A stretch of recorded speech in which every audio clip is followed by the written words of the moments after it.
পোরশায় কৃষি প্রণোদনার উদ্বোধন, প্রতিবন্ধীদের মাঝে হুইলচেয়ার প্রদান এবং প্রাকৃতিক দুর্যোগে ক্ষতিগ্রস্তদের চেক বিতরণ করা হয়েছে। নওগাঁর পোরশায় 2025-26 অর্থবছরের প্রণোদনার আওতায় ক্ষুদ্র ও প্রান্তিক কৃষকদের মাঝে গ্রীষ্মকালীন কৃষি প্রণোদনা বিতরণের আনুষ্ঠানিক উদ্বোধন করা হয়েছে।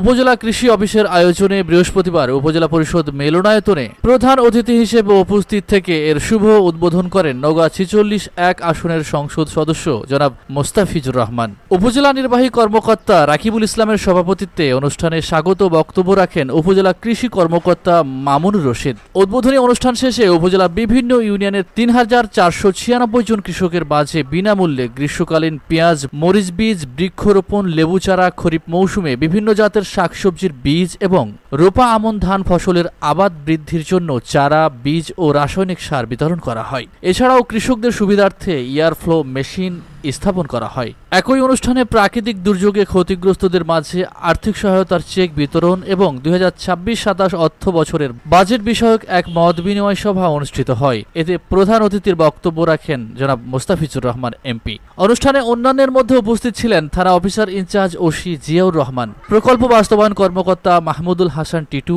উপজেলা বিএনপি সাধারণ সম্পাদক সাদেকুল ইসলাম, সাবেক সিনিয়র সহসভাপতি তফিকুর রহমান শাহ চৌধুরী, উপসহকারী উদ্ভিদ সংরক্ষণ কর্মকর্তা আব্দুর রহমান, উপসহকারী কৃষি কর্মকর্তা নিয়ামতুল্লাহ, আফজাল হোসেন, শামিউল ইসলাম ও আকমাল হোসেন সহ স্থানীয় কর্মকর্তা ও কৃষক বৃন্দ উপস্থিত ছিলেন। পরে উপজেলা সমাজসেবা অফিসের মাধ্যমে 6 জন অসহায় প্রতিবন্ধীর মাঝে হুইলচেয়ার বিতরণ করেন প্রধান অতিথি। এই সময় সংশ্লিষ্ট কর্মকর্তারা উপস্থিত ছিলেন।